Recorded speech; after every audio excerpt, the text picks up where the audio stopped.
Abra comigo sua Bíblia, por favor, na segunda carta de Paulo a Timóteo, capítulo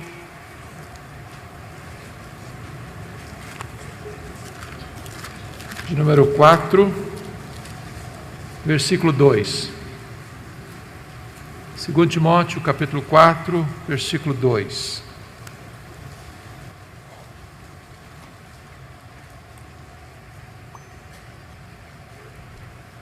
Prega a palavra, insta, quer seja oportuno, quer não. Corrige, repreende, exorta com toda a longanimidade e doutrina. Nós vamos falar nesta manhã sobre pregação expositiva. E eu gostaria de dizer para você, que é pastor, sobretudo, e eu gostaria de pedir quantos pastores nós temos aqui. Levante uma mão, por gentileza, só para nós termos uma noção. Louvado seja Deus. Isso, eu gostaria de ver a luz acesa para eu perceber melhor. Amém, graças a Deus. Obrigado. Quantos presbíteros nós temos presentes? Ok, obrigado. Diáconos, quantos diáconos? Ok. Professores de escola dominical? Graças a Deus, muito obrigado. Preciso dizer para você que a palavra é o conteúdo da pregação e a palavra é a autoridade do pregador. A ordem de Deus é prega a palavra e não prega sobre a palavra. A palavra é o conteúdo. O pregador não cria a mensagem. O pregador prepara o sermão, mas a mensagem é de Deus. A mensagem emana do próprio texto. O texto é o próprio conteúdo da mensagem. De tal maneira que Deus não tem compromisso com a palavra do pregador. Deus tem compromisso com a sua palavra. Não é a palavra do pregador que tem a promessa de não voltar vazia para Deus. É a própria palavra de Deus que tem essa promessa. E nós só teremos o cumprimento dessa promessa se nós estamos pregando a palavra e não as nossas próprias palavras. A palavra de Deus é poderosa. A palavra de Deus despede chamas de fogo, faz tremer o deserto. A palavra de Deus é eficaz. Ela é a espada do Espírito.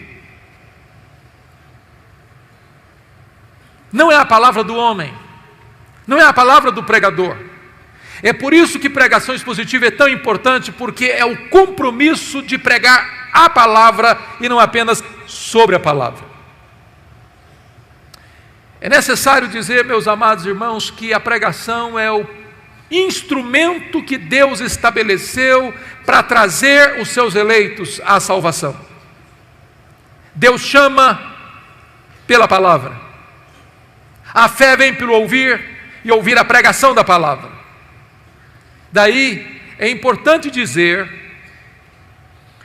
que a pregação fiel das Escrituras é o principal elemento que leva a igreja ao crescimento saudável. E nós precisamos entender isso. No que concerne ao crescimento da igreja, eu acho que todo pastor, todo pregador, todo professor de escola dominical, todo crente fiel aspira o crescimento da igreja. Não é natural você se conformar com a esterilidade. É por isso que a pergunta certa não é o que é que eu devo fazer para a igreja crescer, mas a pergunta deveria ser: o que está impedindo a igreja de crescer? Quando a igreja prega com fidelidade, no poder do Espírito Santo de Deus, a igreja cresce. Mas no que concerne ao crescimento da igreja, nós temos que ter dois cuidados, duas precauções muito sérias. O primeiro delas é o que nós poderíamos chamar de numerolatria, a idolatração dos números. Nós estamos vivendo uma situação hoje muito curiosa. A igreja, infelizmente, está importando a filosofia do pragmatismo para a sua agenda. E o pragmatismo foi a filosofia mais conhecida e mais popular do século XX. O que é o pragmatismo? É quando você diz assim: eu não estou interessado na verdade, eu estou interessado naquilo que funciona.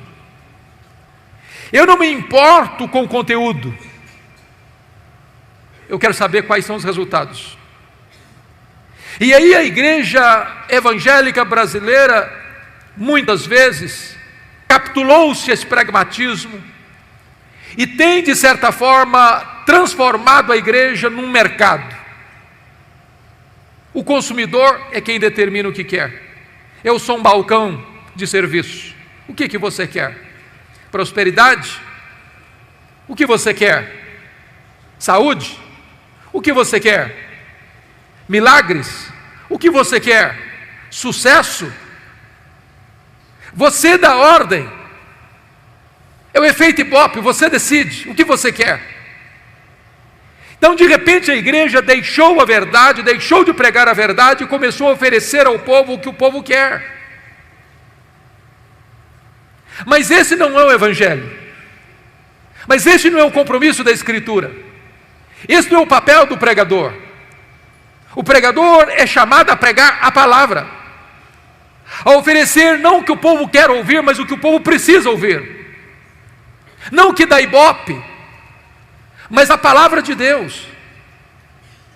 Nosso papel não é arrancar aplausos do auditório, nem receber um tapinha nas costas no final do culto, mas é pregar a verdade, ainda que essa verdade fira o coração das pessoas. Porque o nosso papel é pregar com fidelidade o que Deus diz, não o que nós queremos dizer. Isso é pregação expositiva, e ela produz crescimento saudável, e nós não podemos entrar por esse caminho de buscar crescimento a qualquer custo, de atrair as pessoas com a outra mensagem mais palatável, mais agradável aos ouvidos, mas sonegando o povo o trigo da verdade, as Escrituras Sagradas. Há um segundo risco, queridos, que nós corremos no que tange ao crescimento da igreja, que é a numerofobia.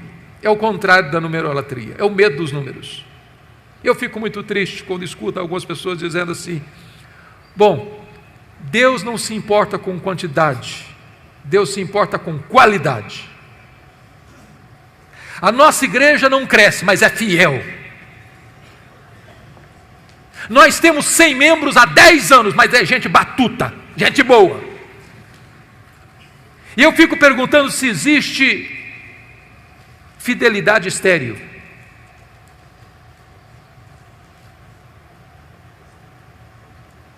Muitas vezes nós tentamos justificar com a nossa teologia a nossa omissão, o nosso fracasso, a nossa falta de poder espiritual, nossa falta de compromisso com a verdade. Quando eu olho para a igreja primitiva, eu percebo que aquela igreja estava comprometida com a qualidade de vida.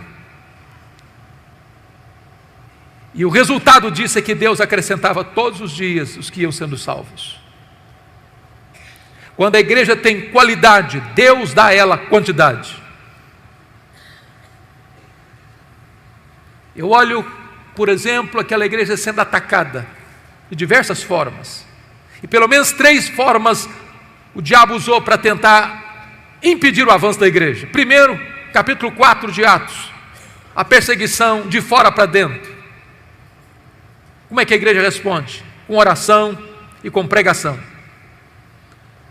Muda-se a tática no capítulo 5, agora não é mais a perseguição, o ataque de fora para dentro, agora é a infiltração. Satanás bota dentro da igreja um casal hipócrita. Como é que a igreja responde? Com discernimento, com oração e com pregação. Agora se muda a tática outra vez no capítulo 6. Agora não é mais a perseguição, não é mais a infiltração, não é mais o ataque de fora para dentro, nem de dentro para fora. Agora é a distração. Os apóstolos estão ocupados demais servindo as mesas. Não que servir as mesas fosse um trabalho indigno, mas estava tirando o foco dos apóstolos da prioridade. E eles param e dizem assim no capítulo 6, versículo 4: quanto a nós, nos consagraremos à oração e ao ministério da palavra. E se você perceber, oração e o ministério da palavra são os dois grandes elementos que levam a igreja a um crescimento saudável. Nós estamos hoje com as leis do marketing, muitas vezes tentando produzir o crescimento da igreja através de técnicas de crescimento de igreja, usando métodos modernos, buscando recursos da tecnologia humana, ou da metodologia humana. Mas se nós queremos encontrar uma resposta para o crescimento saudável da igreja, nós não teremos que ir para as técnicas do pragmatismo moderno, nós temos que voltar ao livro de Atos. É lá que tem a receita, e a receita para o crescimento saudável da igreja é oração e palavra. Esse assunto é um assunto tão relevante, queridos, que no ano de 1930, um missionário chamado Donald McBrevin, um americano que estava trabalhando na missão na Índia,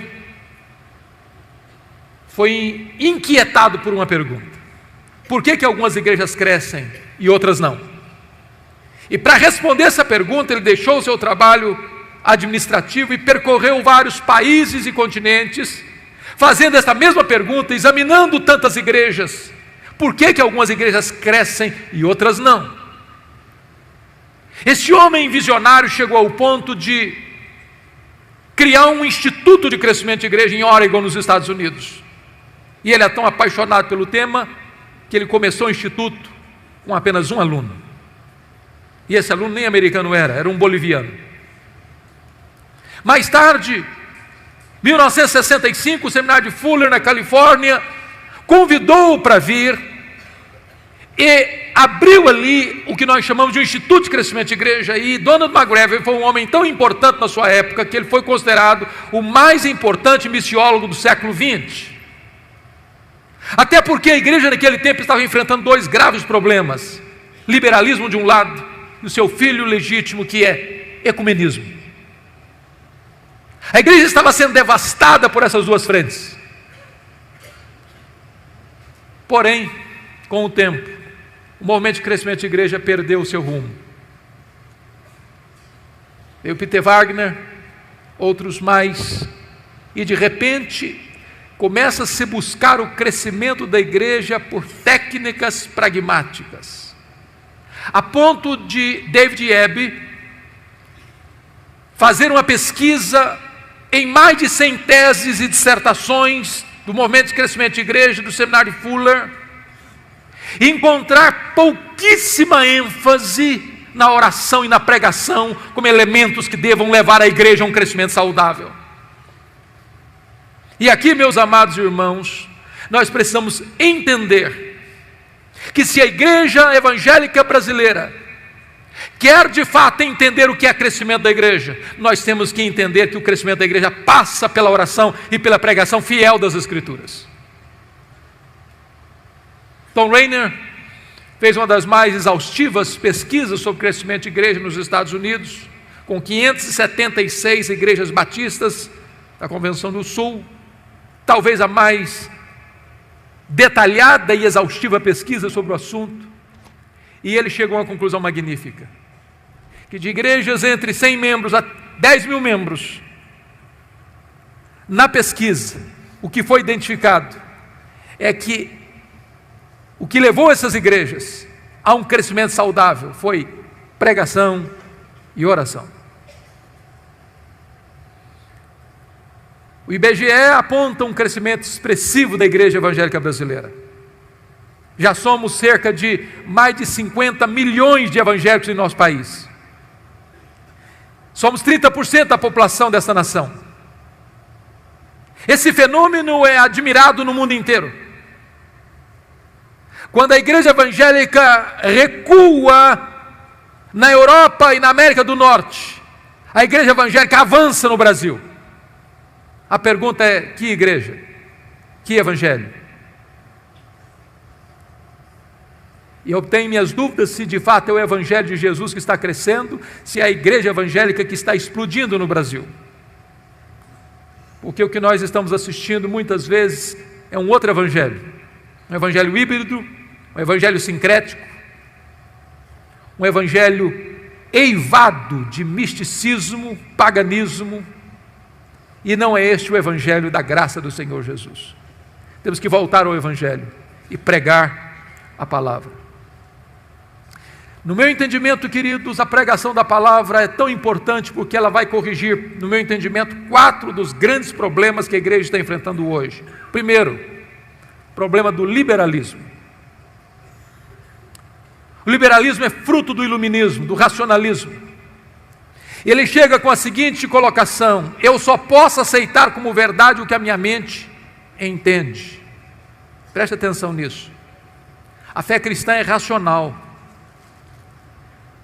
mas ela é mais do que racional, ela é supra-racional. Por exemplo, eu não consigo entender com a minha razão como Deus, sendo um só, subsiste em 3 pessoas distintas. De tal forma que o Pai não é o Filho não é o Pai não é o Espírito Santo não é o Filho nem o Pai. São 3 pessoas distintas, mas um só Deus. Nós não somos politeístas. Eu não posso entender com a minha razão como é que o Deus que transcende, é transcendente, é maior do que tudo que Ele criou, pode se fazer carne, entrar no ventre de uma mulher e nascer numa manjedoura. Eu não posso explicar racionalmente os milagres. Então, quando a minha mente não consegue ir além, eu creio. Porém, o racionalismo diz: não, eu não posso aceitar. E o que aconteceu? O liberalismo, onde entrou, matou as igrejas. Olha a Europa hoje, conhecido como um continente pós-cristão. Olha algumas igrejas na América do Norte, no Canadá hoje, nos Estados Unidos, Canadá hoje, chamadas Dead Church, igrejas mortas. Eu visitei recentemente uma igreja em Toronto, igreja John Calvin, templo belíssimo, um jardim grinaldado de flores no pátio, uma placa de bronze muito bonita com o nome do pastor, doutor fulano reverendo das quantas. E quando eu cheguei para perguntar quantos membros tem esta igreja, me responderam: tem 15 membros. Tem um culto a cada 3 meses. Porque onde o liberalismo chega, ele mata. Ele é um veneno mortífero, ele é um câncer. O que é dramático e triste, que muitos seminários históricos das nossas igrejas no Brasil estão ainda flertando com o liberalismo. Estão ainda encantados com este veneno mortífero. Você nunca viu um pastor liberal plantando igrejas, você nunca viu um pastor liberal experimentando um reavivamento, você nunca viu um pastor liberal promovendo o crescimento da obra de Deus. Porque onde o liberalismo chega, ele mata a igreja. E preste atenção nisso, o liberalismo não começa na igreja, começa nos seminários. Da cátedra ele vem para o púlpito, e do púlpito ele mata as igrejas. A única maneira de enfrentar o liberalismo é pregando a palavra. Um liberal chega para você dizendo o seguinte: bom, eu creio na Bíblia, mas eu não creio em tudo que está lá. Um liberal vai chegar, por exemplo, e dizer: eu não creio em Gênesis 1 e 2, não creio na literalidade de Gênesis 3.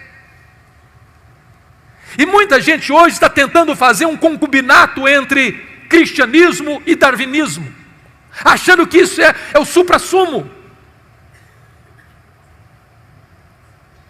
Eu fiquei muito decepcionado. Há poucos dias eu fui comprar um comentário de Gênesis, de um pastor muito conhecido aqui no Brasil, com muitos livros publicados aqui no Brasil. E quando eu vi o comentário em 3 volumes, eu fiquei encantado. É esse que eu preciso. E eu fiquei chocado que aquele famoso escritor americano dedicou 400 páginas praticamente para expor Gênesis 1, 2 e 3 dentro desta linha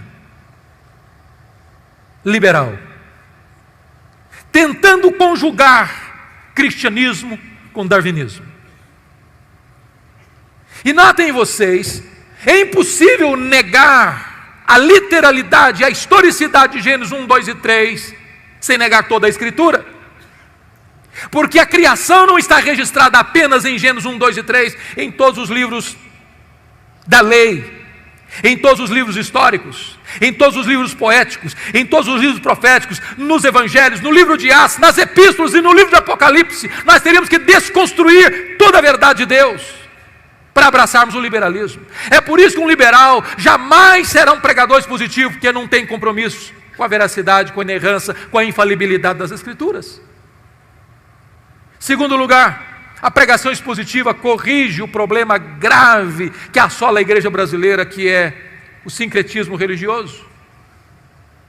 De onde viemos? Qual é o nosso pano de fundo? Pagelança indígena, catolicismo português, espiritismo kardecista da França, cultos afros brasileiros. Agora nota o que está acontecendo hoje. Muitas igrejas hoje não fazem mais uma peregrinação a Juazeiro do Norte, nem a Aparecida do Norte, mas usam a rosa ungida, um copo d'água em cima do rádio, sal grosso.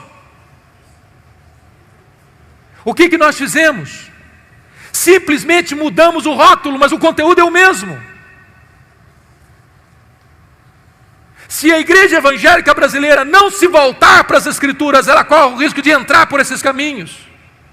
E aí nós fazemos 7 sextas-feiras especiais, não pode ser 5 nem 6, tem que ser 7. E aí nós botamos uma placa na porta, uma faixa, terça-feira dos milagres, e se Deus não fizer, está encrencado, que nós já agendamos para fazer. E nós criamos técnicas e mecanismos para atrair as pessoas, mas sonegando a elas a verdade de Deus. O papel do pregador é pregar a palavra. Meus amados irmãos, se nós não crermos na suficiência da Escritura, nós vamos ter que ser muito criativos. Sabe por quê? Porque se você criar novidades, isso passa, isso é igual chiclete. Você começa depois a mastigar borracha, aí você tem que criar outra, e outra, e outra, e outra, e outra. Prega a palavra. Essa palavra é viva, essa palavra é atual, essa palavra é poderosa, essa palavra é suficiente. Prega a palavra, é a ordem de Deus. Mas há um terceiro aspecto que eu acho que a pregação expositiva corrige, queridos, que é o problema da ortodoxia morta. E eu estou me dirigindo talvez a um grupo grande de crentes históricos nesse país. E talvez esse seja o nosso maior problema. Talvez a maioria de nós aqui não pregue heresia. Talvez a maioria de nós aqui não aceite qualquer novidade no mercado da fé. Mas também falta-nos poder, falta-nos unção do Espírito, falta-nos virtude de Deus. Dr. J.I. Packer disse que não tem nada mais solene do que um defunto dentro de um caixão. É soleníssimo, mas está morto. Ortodoxia morta mata.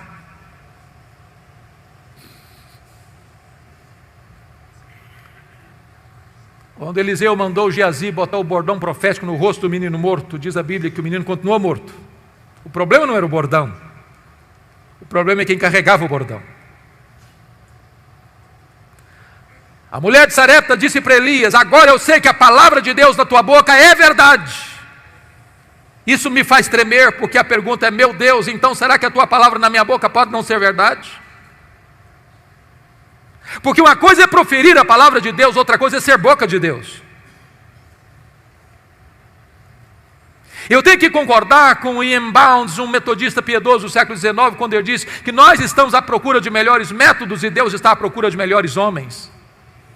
Deus não unge métodos, Deus unge homens.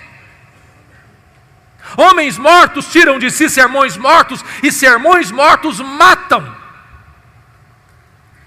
Nós dependemos do Espírito Santo, queridos. Essa palavra tem que ser pregada com fidelidade, mas na virtude, no poder do Espírito Santo de Deus. Perguntaram certa feita para Dwight Lyman Moody: Moody, qual é o maior problema da obra? Moody respondeu: o maior problema da obra são os obreiros. Talvez você e eu sejamos o maior problema da igreja. Se o púlpito pegar fogo, os bancos também pegarão. Se o pastor for um graveto seco a pegar fogo, lenha verde vai começar a arder. Não basta apenas pregar. É preciso pregar, como Paulo disse, no poder do Espírito, em profunda convicção. Mas eu penso, amados irmãos, que a pregação expositiva vai corrigir um outro aspecto sério hoje, que é a superficialidade. Muitos pregadores estão dando uma sopa rala para o povo. E eu vou lhe dizer uma coisa: a ovelha faminta é a ovelha susceptível aos lobos. As heresias entram porque muitas vezes nós, pastores, não temos dado ao povo o alimento sólido da palavra de Deus. É triste como tantos pregadores hoje não se preparam para pregar. E eu entendo que Paulo disse na sua carta a Timóteo, que são dignos de redobrados honorários aqueles que se afadigam na palavra. É trabalho árduo, pesado. E aqui é um fato curioso, é que a maioria dos nossos membros parece que não entende que quando o pastor está estudando, ele está trabalhando. Talvez a ideia popular é que o bom pastor é aquele que toma 10 cafezinhos todo dia na casa de muita gente. E chega no domingo e prega qualquer coisa.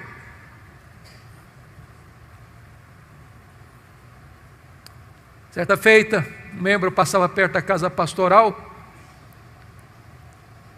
e viu o pastor estudando e perguntou: está descansando, pastor? O pastor disse: não, estou trabalhando. Na volta o mesmo passou, o pastor estava lá no quintal, carpindo, capinando. Aí a pessoa disse: está trabalhando, pastor? Não, agora estou descansando.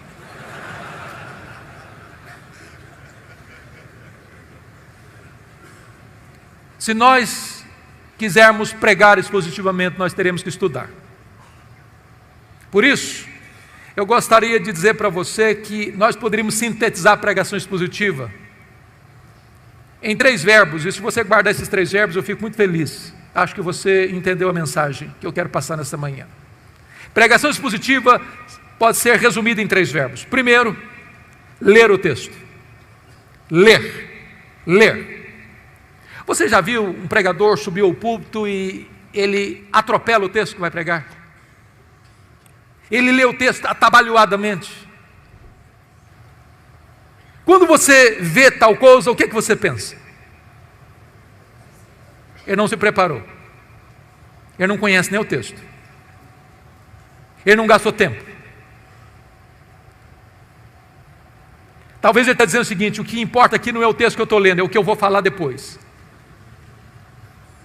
Deixa eu dizer uma coisa para você: a parte mais importante de um sermão é o texto, porque só vai ser sermão se ele expor o texto que ele leu. Então é uma recomendação: leia o texto 1 vez, 5 vezes, 10 vezes, 20 vezes, leia, deixe que esse texto entre em você, se possível decore o texto. Leia com entusiasmo, leia com vibração, porque quando a pessoa vê você ler o texto e diz: esse homem tem alguma coisa para nos dizer. Segunda coisa, segundo verbo, explicar o texto. Calvino dizia que pregação é explicação da Escritura. A não ser que você explique o texto, você não pregou. Você conhece aquele tipo de pregador que lê o texto, vai embora do texto e nunca mais volta para o texto? Ele viaja, faz viagens internacionais e espaciais. E você pergunta, meu Deus, mas por que ele leu esse texto?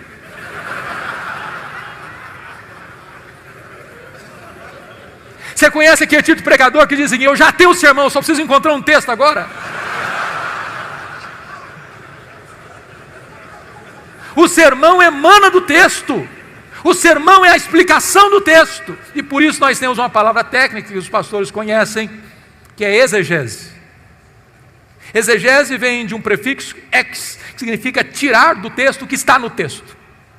Cave o texto, descubra o texto, veja o que está lá. E às vezes nós não encontramos essas pepitas de ouro na superfície, é preciso cavar. Esse é o papel do pregador. Ir para o texto, perguntar ao texto, mergulhar no texto, descobrir as riquezas do texto, trazer isso à tona. Sabe, irmãos, quando uma igreja se acostuma com pregação expositiva, ela não quer mastigar palha mais. Depois que ela descobre a riqueza da Escritura, ela não tolera mais escutar sermão que não seja focado na Escritura, que exponha a Escritura. O contrário de exegese é exegese. Exegese tem o prefixo eis, significa colocar lá, o que não está lá. Tem muito pregador que vai para o púlpito com as suas ideias. E ele tenta impor ao texto o que ele pensa, o que ele acha. Ele já tem uma ideia preconcebida. Mas isso não é pregação. Pregação é quando você vai para a Escritura e deixa que a Escritura fale. Você é apenas o canal. Você é apenas um instrumento. O terceiro verbo, importante pregação expositiva, primeiro é ler o texto. Segundo é explicar o texto. O terceiro é aplicar o texto. Dr. John Stott escreveu um livro importantíssimo, que penso ainda não está em português, Entre Dois Mundos. E ele disse que pregação é a união desses dois mundos, o texto antigo com o ouvinte contemporâneo. Se você não conectar o texto ao ouvinte, você não pregou. Pregação não é um discurso diante do auditório. Pregação é uma palavra ao auditório. A pessoa precisa entender, é com você que eu estou falando. É como aquele pregador que foi pregar em João 10 e falou sobre a ovelha, falou sobre o pastor, falou sobre os lobos, falou sobre os campos, falou sobre os prados, falou sobre as águas, falou sobre a grama verde, falou sobre a lã da ovelha, falou e terminou o seu sermão depois de 1 hora, há 2000 anos, lá nas pastagens da Palestina. E o auditório perguntou, e daí? E daí? Isso tem a ver comigo? Pregação precisa ter aplicação.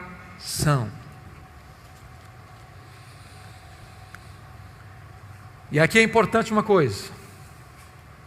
Se você não interpretar corretamente o texto, você pode ser herético na aplicação. Você pode proibir em nome de Deus o que Deus não está proibindo. Você pode fazer promessas em nome de Deus que Deus não está fazendo. Você se torna um falso profeta, um falso mestre, um falso pregador. Haddon Robson escreveu um livro importantíssimo e ele trabalha sobre esse assunto, falando da heresia da aplicação. Quando o pregador não interpreta o texto, ele se torna herético na hora de aplicar o texto. Há pouco tempo eu estava vindo de Governador Valadares, fui pregar lá um dia à noite, retornando para Vitória, já por volta das 3 horas da madrugada, com muito sono, quase chegando em Vitória, eu disse, meu Deus, eu não aguento o sono. E aí eu liguei o rádio para ver se eu me desparecia um pouco. E um pregador pregava animadamente sobre Sansão, e eu fiquei ligado nele para tentar não ficar desligado do volante. E lá pelas tantas ele disse o seguinte, se você tem que enfrentar os seus leões, como Sansão enfrentou o leão. Eu disse, eu também tenho que enfrentar o meu leão. E ele disse, se você vencer o seu leão e matar o seu leão, você tem a recompensa, você pode chupar o mel da sua caveira. Aí eu pensei, meu Deus, ele não entendeu o texto. Porque ele não entendeu o texto, ele aplicou o texto erradamente e cometeu uma heresia grave. Porque o mel da caveira do leão para Sansão não foi recompensa, foi uma quebra de um pacto que ele tinha feito com Deus, de nazereado. Ele não podia tocar em defunto, ele não podia tocar em cadáver. Se nós não entendermos a Escritura, nós vamos correr o risco de aplicar de forma herética. Mas talvez você pergunte assim: pastor, quais são as razões por que hoje poucos pregadores pregam expositivamente? Eu vou lhes dar algumas razões. Primeiro, penso eu que muitos seminários ainda não estão comprometidos com o ensino aos seus alunos sobre pregação expositiva. Eu fiz seminário há 30 anos e na minha época não se aceitava pregação expositiva. Quando um aluno tentava fazer um sermão expositivo no púlpito, ele era criticado. Talvez porque não entendêssemos bem o que era pregação expositiva naquela época. Mas é triste como se dá pouca ênfase à questão da pregação ainda nos currículos dos seminários. Somos mais treinados a defender a Bíblia do que pregar a Bíblia, como se a Bíblia precisasse da nossa defesa. Olhe os currículos. Se a maior tarefa do pastor é pregar a palavra, isso deveria refletir no currículo dos seminários.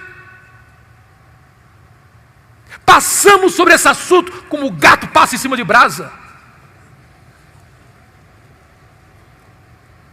Segunda razão por que poucos pregadores pregam expositivamente é porque muitos pastores têm uma biblioteca sofrível. Sofrível. Eu tenho visitado muitos pastores, colegas, e uma das coisas que eu gosto de fazer é visitar a biblioteca do pastor. E tem hora que eu fico chocado, porque eu vejo alguns poucos livros já amarelos de tanto tempo, empoeirados, e eu penso assim: ou esse colega é um fenômeno, ou ele está dando uma sopa rala para o povo. Queridos irmãos, é impossível pregar expositivamente sem estudar seriamente. Impossível, impossível.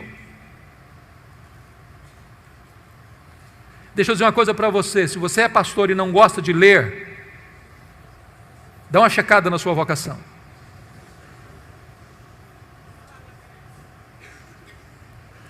Eu estou falando para líderes aqui, que não são pastores, e eu queria dar um conselho, se eu posso. Por que os pastores não pregam, não têm uma boa biblioteca? Por duas razões, pelo menos. Primeiro, porque o salário pastoral, em média, não é aquelas coisas tanto, não. Quando um pastor, às vezes, empata o jogo para comer, eu já é um herói. E aí ele não tem dinheiro para comprar livro. Graças a Deus que nessa conferência vocês têm livros com ofertas especiais. Então, o conselho seria esse. Se você é líder de igreja aqui, quem sabe você consiga lá na liderança botar uma verba para o seu pastor comprar livro todo mês.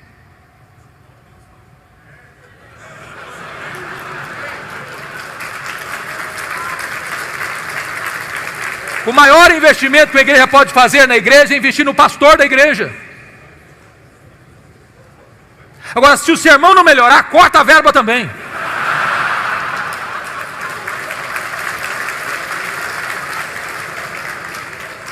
Porque livro para enfeitar a biblioteca também não resolve nada. A segunda razão por que os pastores não têm uma boa biblioteca é porque isso não é prioridade para eles. Eu fui um seminarista muito pobre em Campinas, muito pobre. Perto do nosso seminário, ali na Avenida Brasil, em Campinas, tinha uma pizzaria. Eu passei 4 anos lá, nunca tive o privilégio de ir naquela pizzaria, nunca. Eu passei 4 anos no seminário com um ternozinho muito michuruco, nunca comprei um terno. Mas nunca deixei de comprar livro. Já passei no ministério 8 anos sem comprar uma camisa, nunca deixei de usar nova não, porque tem crentes generosos que ofertam o pastor de vez em quando. Mas nunca deixei de comprar livro. Você não pode entender um pastor sem ferramenta para trabalhar. Você não pode entender um lavrador sem uma enxada na mão. Você não pode entender um cirurgião sem um bisturi na mão. Livro é matéria-prima do pastor se preparar para pregar.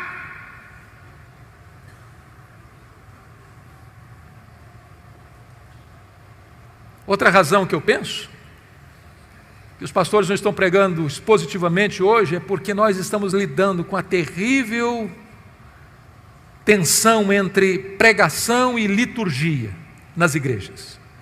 É triste o que está acontecendo hoje. Triste. Em muitas igrejas se canta meia hora, 1h30 e se prega 10 minutos.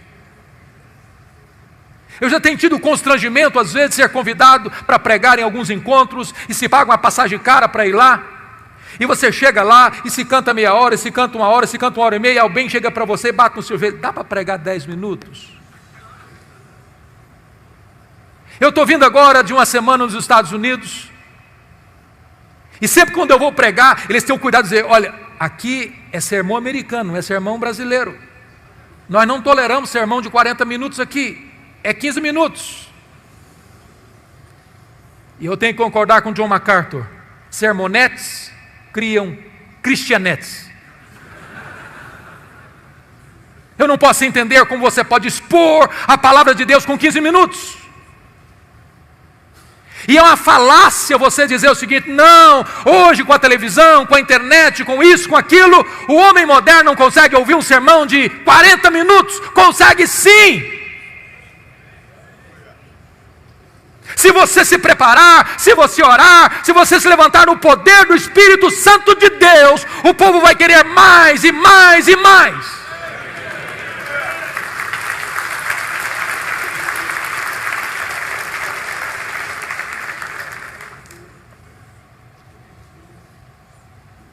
A palavra de Deus precisa ser o centro, queridos. O centro. E nós, pastores, somos responsáveis por isso. Nós somos os responsáveis pela liturgia da igreja. Não delegue, não terceirize a liturgia da igreja para que você perca o controle disso.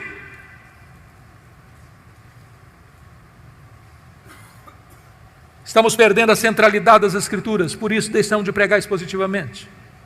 Precisamos voltar às Escrituras, à centralidade das Escrituras. Mas eu vou lhe dizer quais são as vantagens de se pregar expositivamente falando. Quais são as vantagens? Primeiro, queridos, a grande vantagem da pregação expositiva é que você não tenha o desejo de ser popular, mas você tem um compromisso de ser fiel. O centro da pregação é esse, assim diz o Senhor. É a palavra de Deus, é a autoridade da palavra de Deus, é voz de Deus. Eu estive há 15 dias lá em Londres pregando e fui visitar Tabernáculo Metropolitano, onde Spurgeon pregou no século XIX. E eu peguei um de seus livros, lá na livraria da igreja, e chamou minha atenção um fato, eu já sabia disso há tantas vezes, já tinha lido tantas vezes, mas acendeu novamente ao meu coração essa verdade. Quando Spurgeon se levantava para pregar, ele tinha o seguinte entendimento: quando o povo escuta a pregação fiel da Escritura, não é a um pregador que o povo está ouvindo, é ao próprio Deus que o povo está ouvindo. É a palavra do Deus vivo que o povo está ouvindo, e nós precisamos criar esse entendimento, amados. Se o pregador é fiel, e se ele se levanta para expor a palavra de Deus, o povo está ouvindo a palavra do Deus vivo, e não a palavra de um pregador apenas. Este é o fato empolgante da pregação expositiva. Segundo aspecto, é que quando você prega expositivamente, você economiza um grande tempo. Talvez você que é pregador aqui, tem que pregar toda semana, às vezes 2, 3 vezes na semana, você sabe disso. Não é fácil decidir o que pregar. É por isso que 90% dos pastores têm que tomar o omeprazol. Eles ficam angustiados, meu Deus, o que é que eu vou pregar? Chega na segunda-feira, ele está pensando: o que eu vou pregar domingo? O que eu vou pregar domingo? O que eu vou pregar domingo? Chega na terça-feira, ele está folheando algum livro. Chega na quarta-feira, ele está dando uma olhada em algum livro de esboço de sermão. Chega na quinta, ele está desesperado olhando na internet. Chega na sexta, ele já está com angústia na alma. Quando chega no sábado, ele já está suando frio. Quando chega no domingo, ele prega qualquer coisa.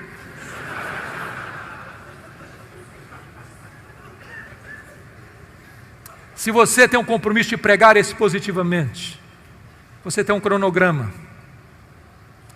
você termina o seu sermão no domingo à noite, já começa a preparar seu próximo sermão. Em vez de você gastar tempo pensando no que pregar, você investe todo o tempo preparando o que pregar. É claro, queridos, que nós, penso eu, não deveríamos iniciar sendo exaustivos, como um Mark Lloyd Jones, por exemplo, que pregou vários anos em Romanos, vários anos em Efésios. Eu acho que se formos fazer isso aqui, a gente corre o risco de enfrentar alguns problemas. Eu conheço um colega que começou a expor Atos na igreja. Tinha 200 pessoas na quarta-feira ouvindo sobre Atos. Depois de mais de um ano, ele estava em Atos 12, e o auditório dele cresceu de 200 para 40. E quando falava em Atos, o povo sentia urticária. O problema não é a pregação expositiva, o problema é que às vezes as pessoas se perdem nos detalhes. Às vezes se pensa em pregação expositiva, lê um versículo: meus irmãos, essa palavra vem do grego tal, etc e tal. Agora a segunda palavra também vem do grego tal, que significa isso. Agora vamos para a terceira palavra. Aí o povo não entende, ele se perde no meio da floresta atrás de uma árvore. Então, se você não tem ainda o hábito de pregar expositivamente, comece com um livro pequeno, não seja tão exaustivo. Gere no povo gosto pela Escritura.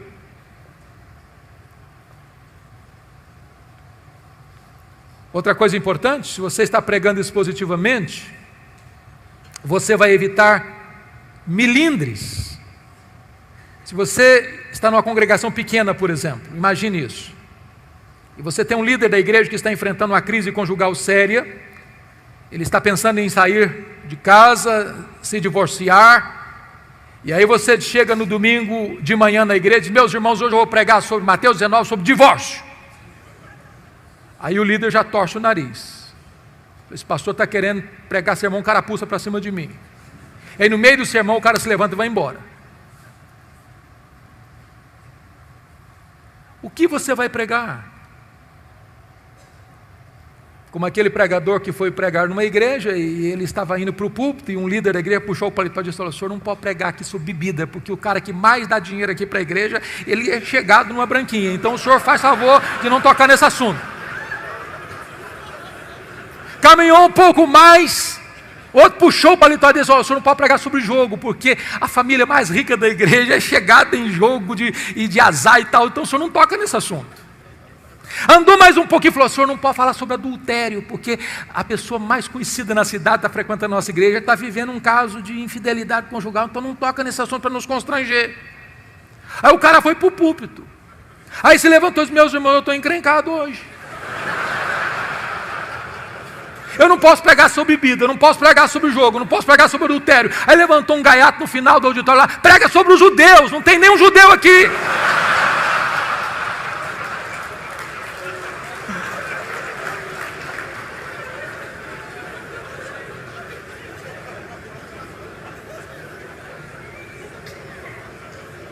Quando você prega expositivamente, não corre esse risco.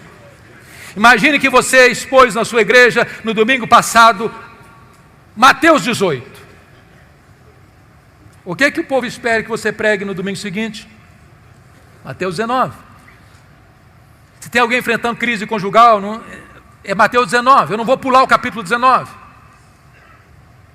Evita milindres, constrangimentos, de alguém pensar que você está pregando sermão carapuz.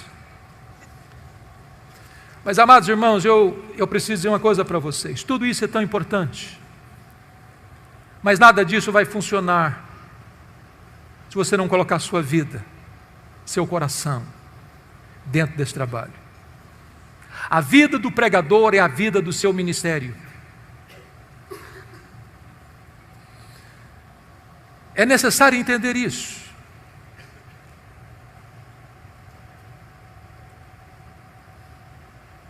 E eu fico preocupado ainda hoje quando a maioria dos nossos seminários cuidam mais da cultura da cabeça do que da cultura do coração. É triste admitir isso, mas é um fato. Muita gente que vai para o seminário com o coração quente, sai de lá com o coração gelado.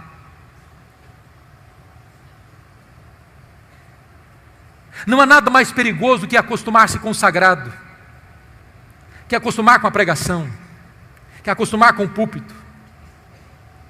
E de repente você faz isso como um profissional, virou rotina. Mas isso não mexe mais com a sua vida, isso não queima mais seu coração, isso não arde mais em sua alma. Como certa feita um pregador de Londres foi conversar com um ator famoso da Inglaterra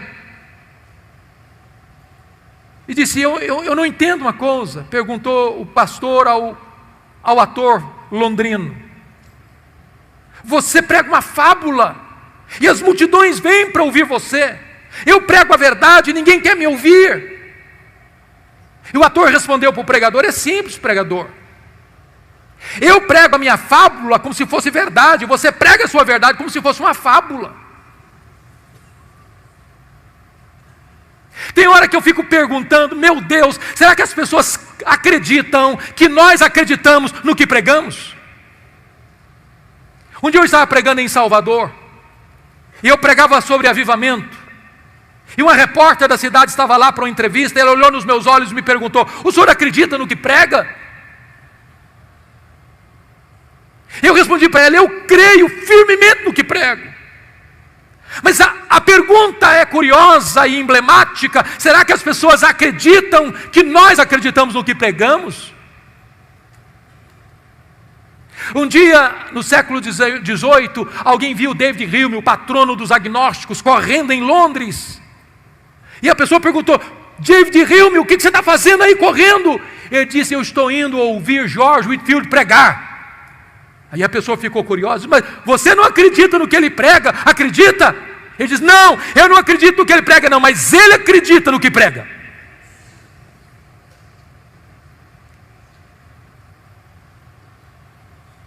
Amados irmãos, nós precisamos desesperadamente de um reavivamento no púlpito.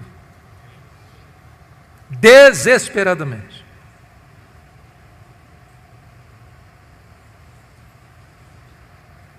João Wesley dizia para os seus alunos: meus filhos, ponham fogo no seu sermão, ou ponham o seu sermão no fogo.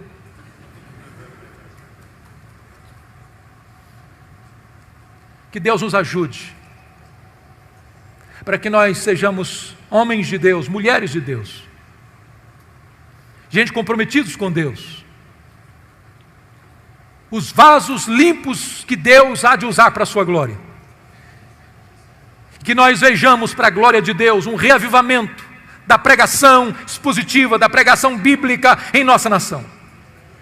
E eu estou seguro disso, irmãos: se a igreja brasileira voltasse para a palavra, voltasse para a pregação expositiva e pregá-la com fidelidade no poder do Espírito Santo de Deus, sim, nós teremos um crescimento saudável da igreja, para a glória de Deus, em nome de Jesus. Amém. Vamos orar, queridos. Vamos orar. Deus amado, aplica a tua palavra ao nosso coração. Esta palavra é um tesouro tão precioso. É o Evangelho, é a boa nova da salvação, é o poder para a salvação de todo o que crê, é a palavra viva, é a palavra eficaz, é a palavra poderosa, palavra infalível, inerrante, suficiente. Oh Deus, desperta o nosso coração para amar a tua palavra, enche-nos da tua palavra, a nossa mente, o nosso coração, a nossa alma, o nosso ser, e dá-nos o compromisso, Deus, de pregarmos a tua palavra, toda a tua palavra, só a tua palavra. E nós entendemos que quando isto é feito, por mercê e graça, tu operas maravilhas no meio do teu povo. Bendito é o teu nome, em nome de Jesus. Aleluia. Amém.